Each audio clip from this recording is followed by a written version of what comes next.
In the matter of the people of the state of California versus Orenthal James Simpson, case number BA09. And so, my fellow Americans, ask not what your country can do for you.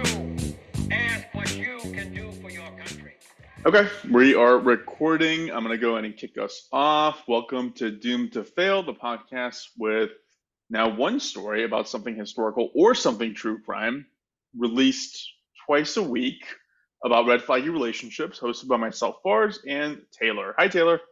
Hello. I was doing jazz hands for the non-visual portion of this, just to say how excited I am to be here with you. We are getting, we're hitting our stride, I think, Taylor. I think so too. Your husband Juan, kudos to Juan, had a fantastic idea in terms of splitting up the podcast, making it more digestible, releasing them more times a week, and I think that's helping out tremendously. So thank you, Juan, for that suggestion. Thank you, Juan. You're the best. We are also putting together some guerrilla marketing tactics. I told Taylor that this last week, I guess Thursday, I was on a Thursday or when, I don't know, whatever. Last week sometime I was on a date, and it was a first date, and I grabbed my date's phone and just asked her to point me to whatever podcast service she listens to. And she's an Apple podcast listener, which is nice. That's what we need. It's what we need, but it's also crazy rare. And so I found us on there. I subscribed her to it, and I was like, how do I rate us? And she's like, I don't know. And then Taylor, like, I come home and we're like, I'm just gonna leave it. I get home. A minute after I get home, Taylor's like, Fars, we need some Apple 5-star reviews on the podcast. I said it's a national emergency. It's a national emergency.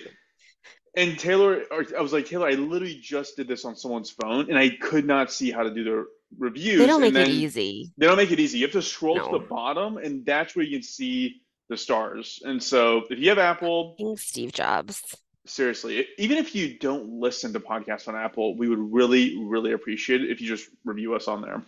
Yeah, I feel like I hear all the time on podcasts, like it helps people find the show, but it really does. And please do. We had 2 1-star reviews, which I guess I shouldn't like announce or talk about really. It's like when I'm wearing something that's cute and someone's like, that's cute. And I'm like, thanks, it was $3. I'm like, don't say that. Say thank you, it was expensive. But like when but I was like, I shouldn't be like, yay, we have a bunch of 1-star reviews, help. But we have 2, which is a bummer. And they didn't say anything. At least be like, they talk too fast. Whatever. There's no reason to do that. Please help us. Please give us a 5-star. This was terrible. I was thinking like, what if I work in marketing? I'm like, I'm so bad at marketing. You're really bad at marketing. Unbelievable. You've brought it up so many times. Please make me stop talking right now. Somebody interject and get Taylor to stop talking. Somebody make me stop talking. Oh my God. Okay. Please, whatever. Okay, I'm done. It's like if somebody's it's like I have to physically cover my mouth so I stop talking about this. It's like, Fars, things are going so well for you. Like, you seem to be living like your best life. It's like, yeah, thanks. My organs are failing right now. Anyways, how are you? It's like, no, just take it. Anyways, we'll work on our marketing efforts. We will. I just take like a class. So just not being honest all the time is the name of the class. Exactly. Taylor, now that we changed this format, I'm even more confused than before. I go first this time. Me. Okay, you go first. Okay. Mm-hmm. So I'll share what I'm drinking, the drink of the day. It is electrolyte water along with Diet Coke. I'm being healthy. I'm in Dallas, and when I'm in Dallas, I tend to be a little more on the healthy side. And so that is what I'm drinking for the time being. Great. For my story, we are drinking Molson. Isn't Molson the Canadian beer? Molson's. Yeah. Oh, yeah. We're going to Canada. Canada. Yeah. Is this for Nadine? It is. Nadine also wrote back. I think I wrote it down. So when you said there's not a lot of crime in Canada, I was like, there's no way that's true because there's like so much, I think there's a bunch of stories. And she agreed with me, even though I saw that in my head and sent me a bunch of stories for you. So I'll forward it to you. It's not that there's not crime in Canada. It's that it doesn't get the kind of coverage and media play that ours gets, which makes it incredibly hard to research. And like, it's funny you brought that up because I started researching pretty bad crimes in the U.S. for mine, and I didn't go with them, but they were crimes that were committed against like a lot of folks, including our favorite podcast, Last Podcast, calls the less dead, which are like sex workers and minorities and stuff like that. And there's a lot of them. I mean, that's what most crime is at this point. but it doesn't get much media coverage because nobody cares about these people. And it's like, and then there's a byproduct of that is that in Canada, it's not that nobody cares about people who are Canadian. It's more like it's not as big of a media clickbait demographic as it is like what's going on in the U.S., for example. Hmm. So, Hmm. but I would love to see that list whenever you can share it with me. I will. I will.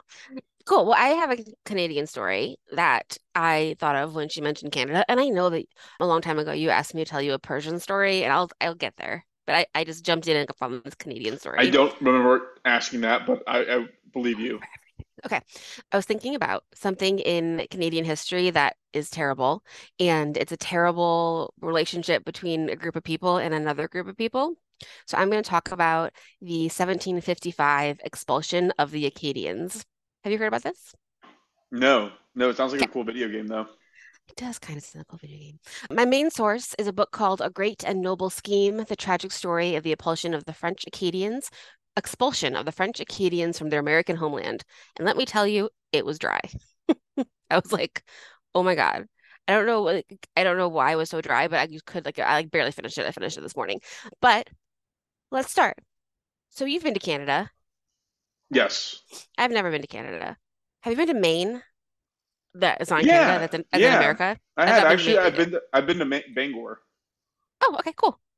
Very Stephen King of you to be in Bangor. We had relatives that lived in Bangor, and at that time I was a kid when I visited, so I didn't even know who Stephen King was. And later on, I learned I was like, oh my god, I should have tried to find this guy's house. I unfollowed literally everyone on Twitter from my personal account and deleted all my tweets, except for the ones where I say that Coco Chanel was a Nazi, and the only people I'm following are us, my husband, and Stephen King. Makes You know, sense. I want that to like be my brand.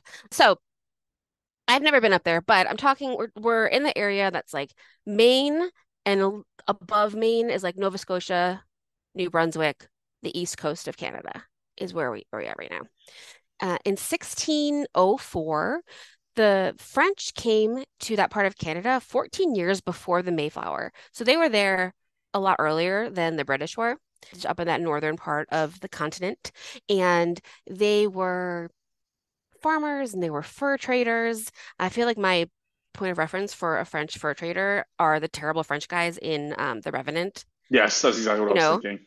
yeah, that's exactly what I think all the time. I use Revenant as a measure of cold. So if I'm cold, I'll be like, I'm Revenant cold right now. Like I am cut open a horse and like soup inside of it cold. So anyway, fur trade. Acadia is that area up there. So like there's a lot of like French words and like in the book they say like La Canadie a lot, which I'm not even sure what that means. I think that's like part of Canada and like I don't know where the name came from, but the Acadians live in this area that's like Acadia, which is what we're talking about, like above Maine. I'm not even looking at a map, I'm just guessing. But you know what I mean. No, yeah, like when I think, I'm moving my hands. I mean, the Titan something just happened that left Newfoundland, and Newfoundland is like right above the East Coast. In is it is its own country? Is that where Labradors are from? Oh my God, I have no idea. Wow, sorry, No. I just took us in a That's weird part of it's definitely direction. part of Canada, but I don't know why Labradors would be from there. And I always forget how close to Canada the Titanic is. Are Almost Labradors made from almost made it. Titanic. Newfoundland? Although the name might suggest Labrador Retrievers came from Labrador, Canada, the well-known dog breed originated from nearby Newfoundland in the 1500s. How do you know I that? totally derailed this for a purpose. This is why I'm awesome at trivia. Oh my God, I am also awesome at trivia. So let's do that next time we're together. Yes, your pop culture trivia. I'm useless fact trivia, though. That's just the Yes. Oh my God, difference. I can't wait. That sounds awesome. So anyway, that's where we are. The Acadian population, I'll tell you who they were, but they lived up there. They had very tight-knit communities. They were French, so they were very influenced by French culture, and also they were very Catholic. So that's going to be important later that they were Catholic. They were specifically from the Vienne and Aquitaine regions of France. That's where they came from when they came over to North America. I'm going to add in some dates and places. Initially, they came to Port Royal, like Port Royal, I'm going to go back and forth in 1604, which is, up there in Nova Scotia. In general, where they live is Acadia. Right away, of course, there were like really, they were trying to convert the native people to Catholicism. Of course they were. That's what people do.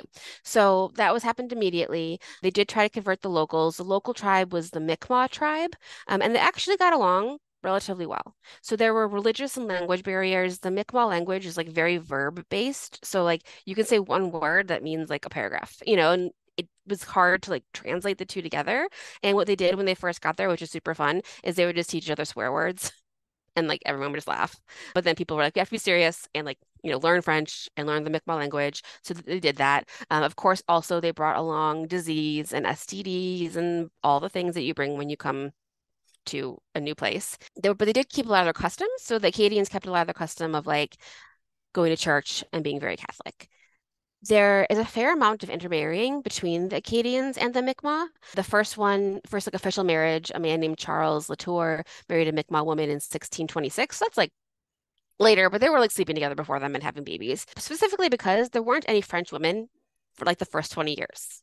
They just sent men.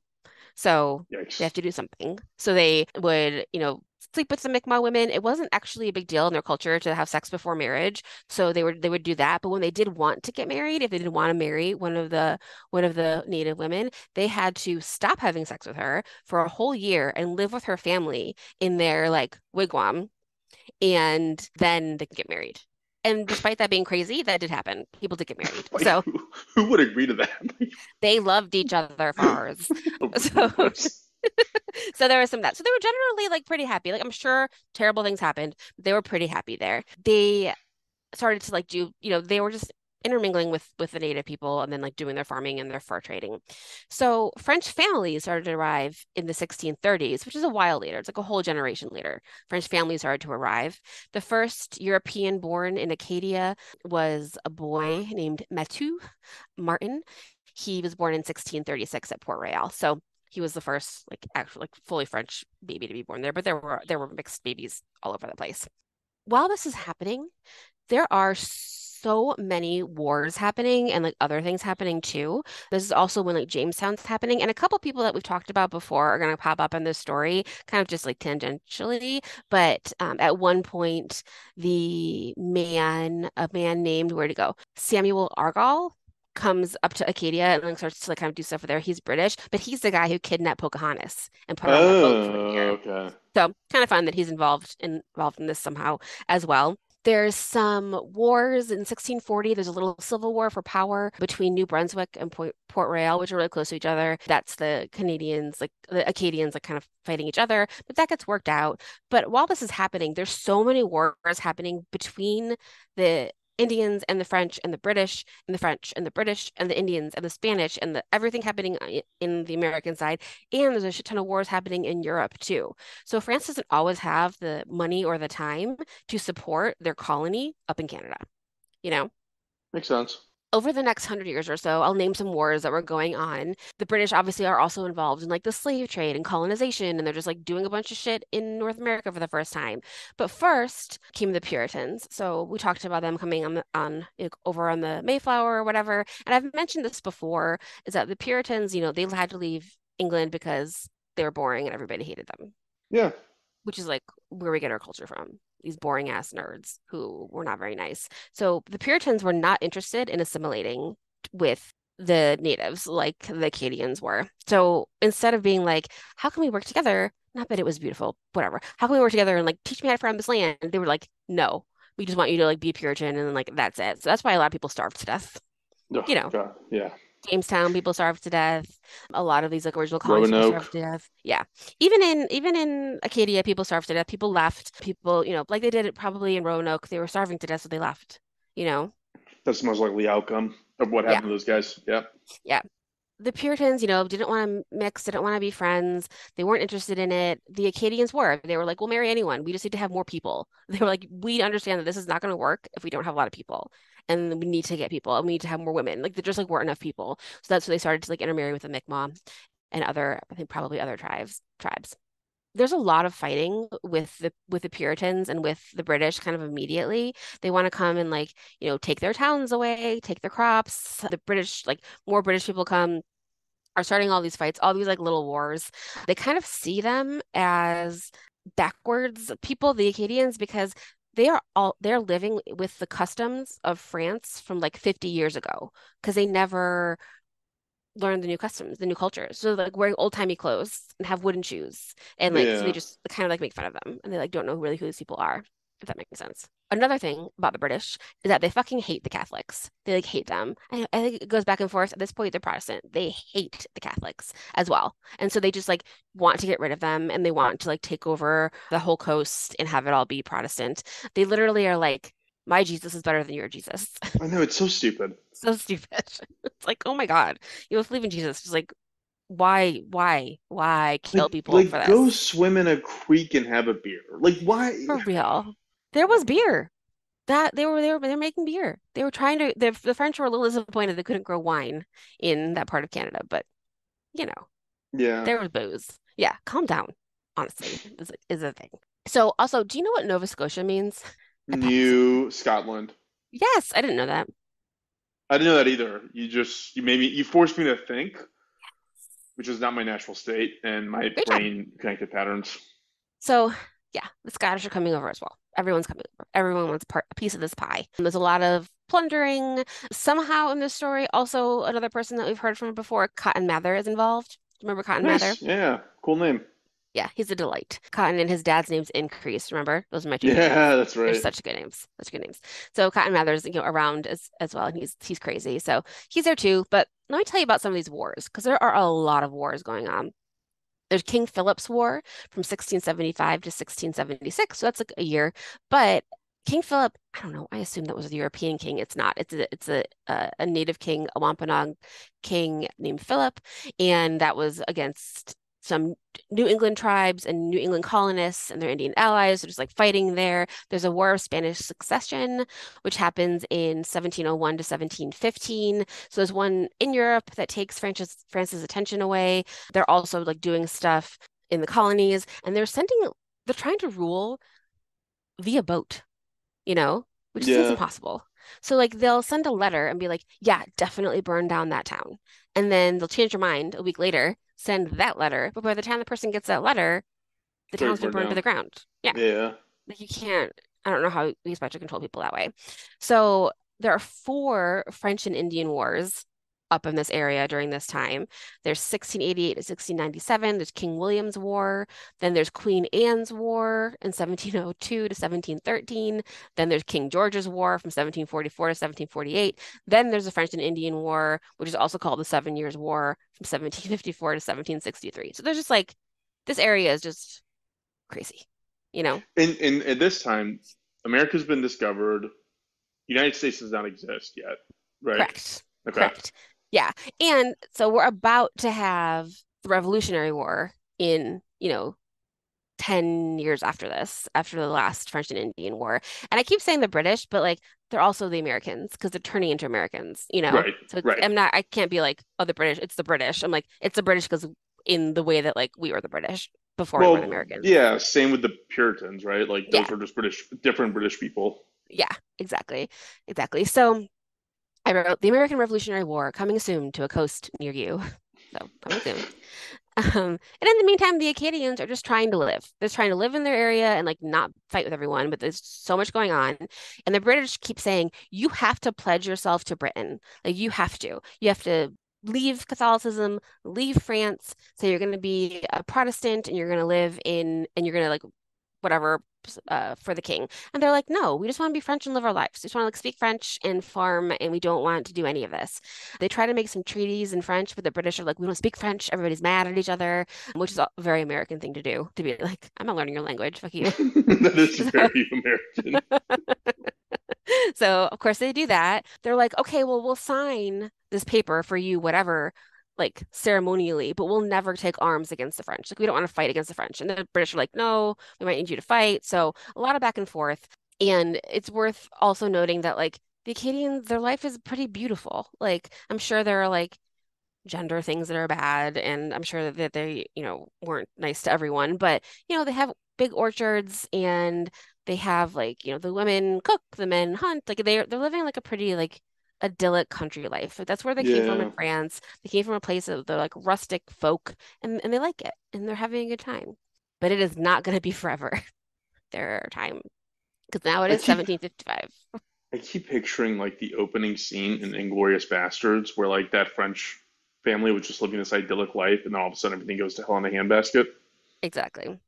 Exactly. Yeah, shit's about to go down. It's 1755. They lived there for like 150 years, you know. They have villages, they have crops. They were able to like create like dams and stuff to move the rivers around, like so it didn't flood, like all the things. Later, of course, the British didn't know how to take care of them and they flooded. Like everything flooded. There were approximately 14,000 Acadians up in that area just trying to live their lives. And the British are like, we want to kick you out because you're still French.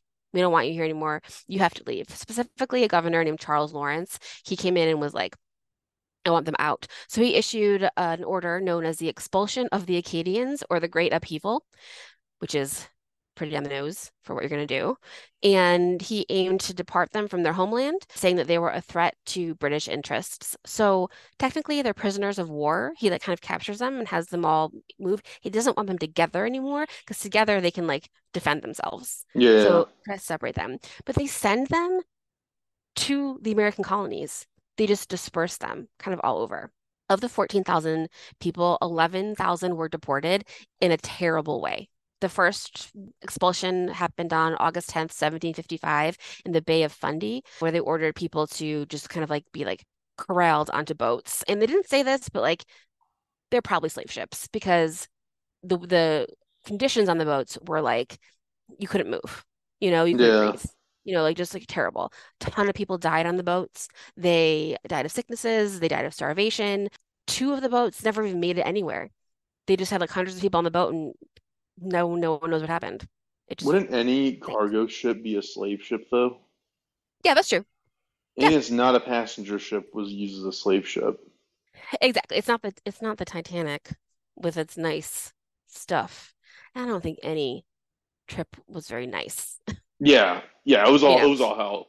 yeah, but it was particularly awful when they, in November 1755, a man named George Scott, which made me sad because it reminded me of George C. Scott, and I don't want him to think of him as a baddie, attacked 20 houses in one of the Acadian towns, killing 200 of their livestock just to deprive them of supplies, just like starve them out Jeez. if they weren't in there. What they would do is they would be like, we're having a meeting we need all the men in town ages 10 and up to come and meet with us. And they're like, that's weird that you need a 10-year-old to come to a meeting, but then they would go and then they would lock the door and they'd be like, now you're captured and take them away.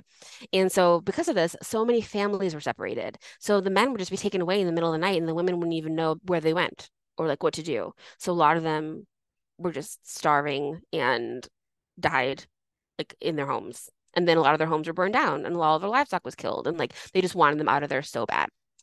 So they're put in boats and they are going down the coast. People are just disappearing. Families are being pulled apart. They don't give people a heads up and they just are there. So all of a sudden, there's just like 200 Acadians in Boston, you know?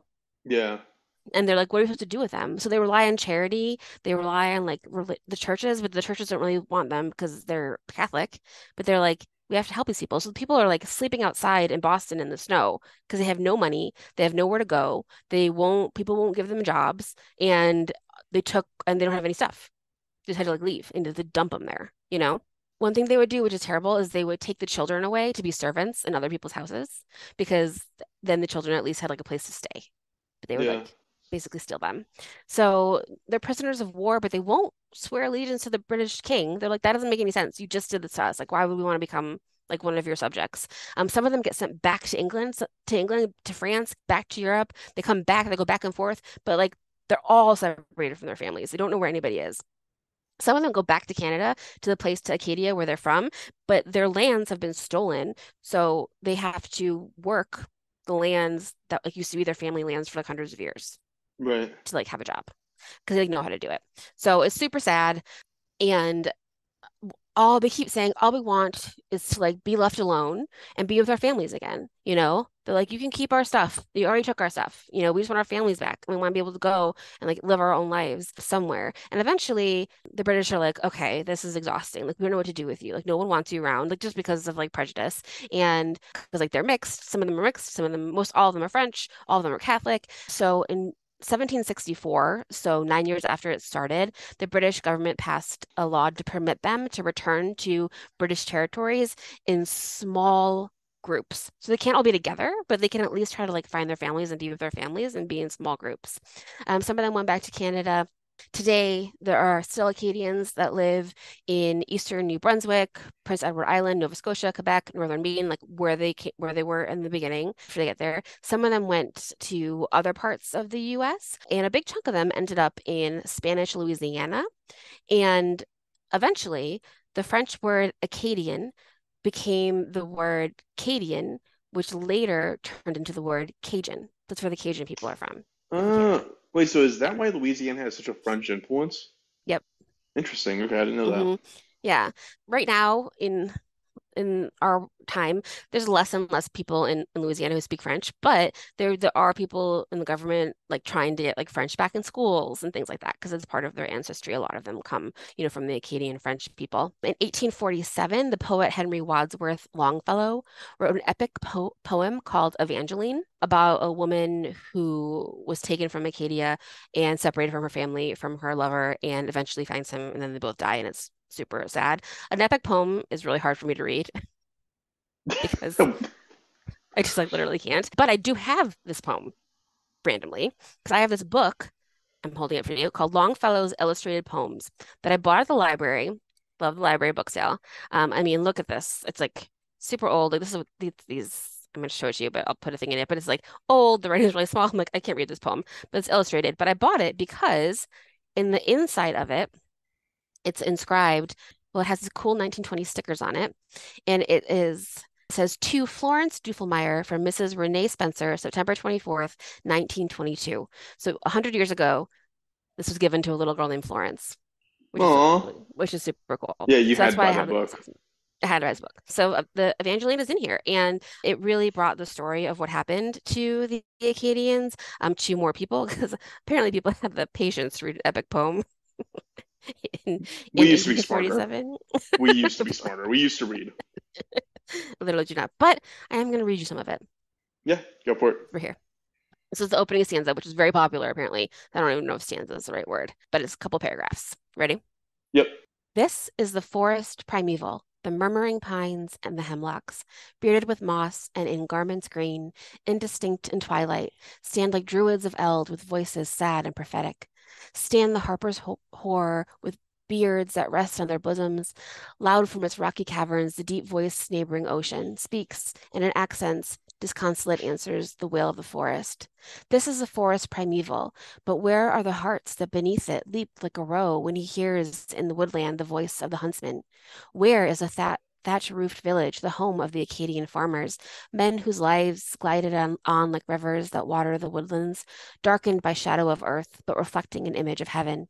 Waste are those peasant farms and the farmers forever departed, scattered like dust and leaves when the mighty blasts of October seize them and whirl them aloft and sprinkle them far over the ocean. Naught but tradition remains of the beautiful village of Grand Pré.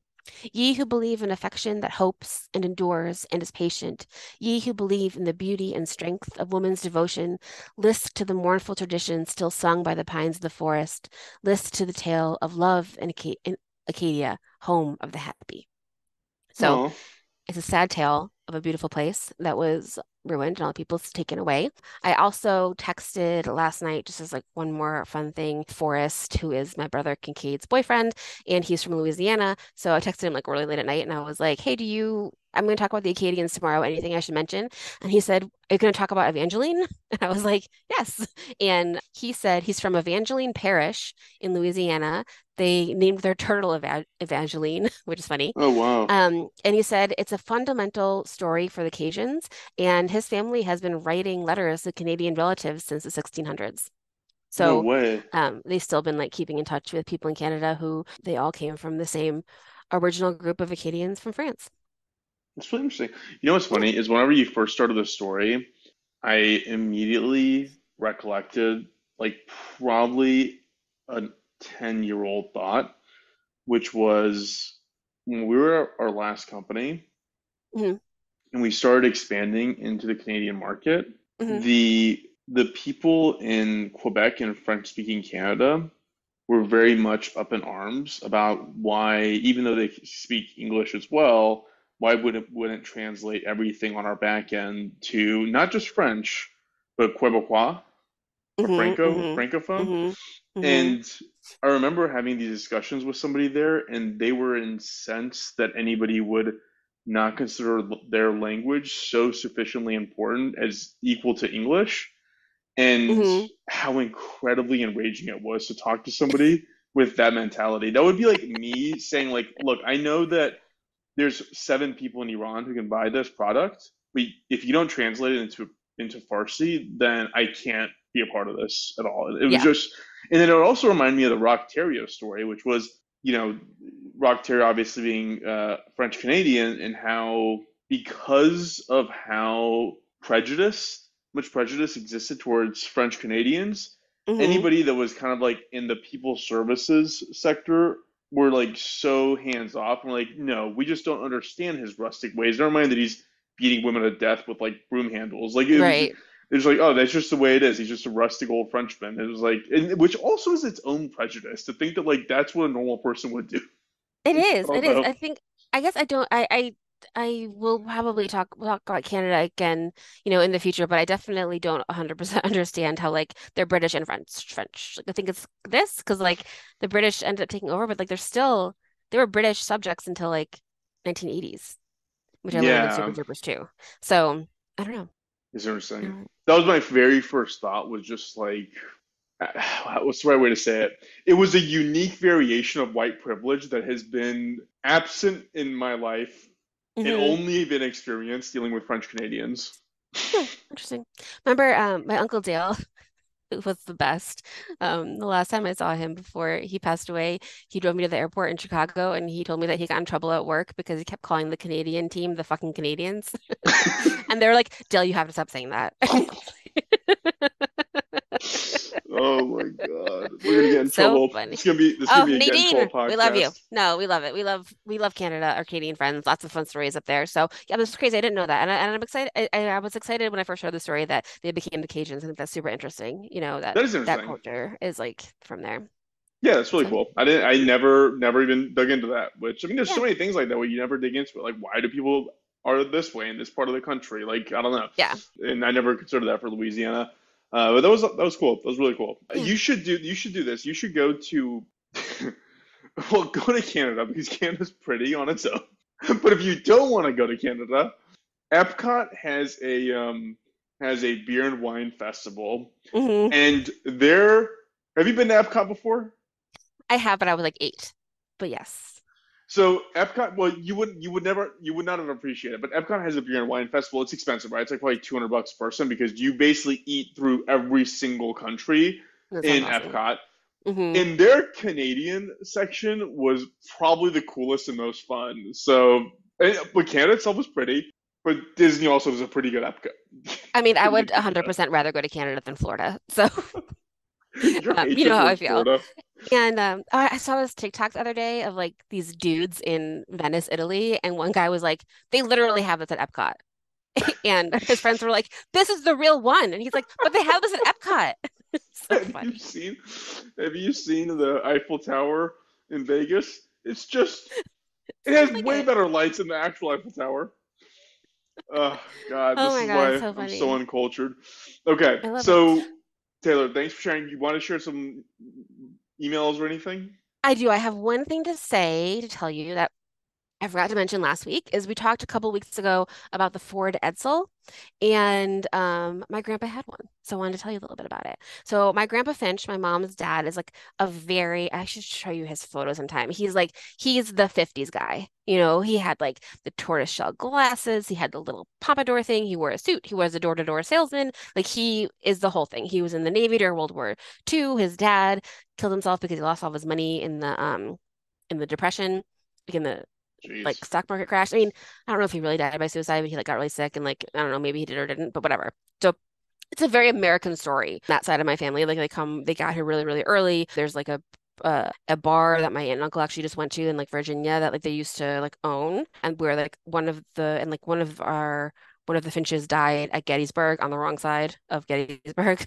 which is a bummer, but but it's a very American story. So he's exactly the guy that Ford was targeting for the Edsel, like an up-and-coming And it family worked. guy.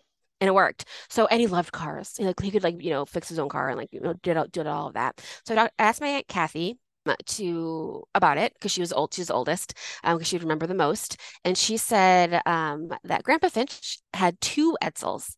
The first one was a yucky green 1959 sedan that he only kept for a few months. He promptly traded it for a 1959 cream-colored station wagon.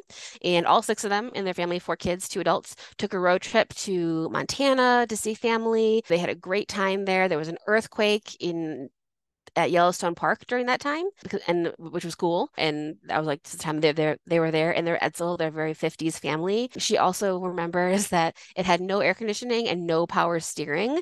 And so my Aunt Kathy took and passed her driver's test parallel parking an Edsel with no power steering, Oh, that's the one of the longest cars intense. that existed. So pretty fun. That's intense. But yeah, but Grandpa loved it because it was such a novelty, especially after production was stopped. Did he keep it for a while? Do we know? I think so. I think kept it for a while. Nice. Yeah. Nice. Yeah. That thing's probably worth so much money right now. If it was actually kept in like good condition, Yeah. Because there just aren't that many. not that Yeah, no, many. that's fun. Hmm. Sweet. Cool. Well, Thank Taylor, you. I'm gonna go ahead and cut this off here Like and us on do Apple the Podcasts. Follow like us us at on Doom Apple to Fail Pod. Podcasts. Email us at doomtofillpod@gmail.com. And we're at Doom Okay. to Fail Pod at all socials. Tell your friends. Tell your friends. I'm gonna cut this off. Okay.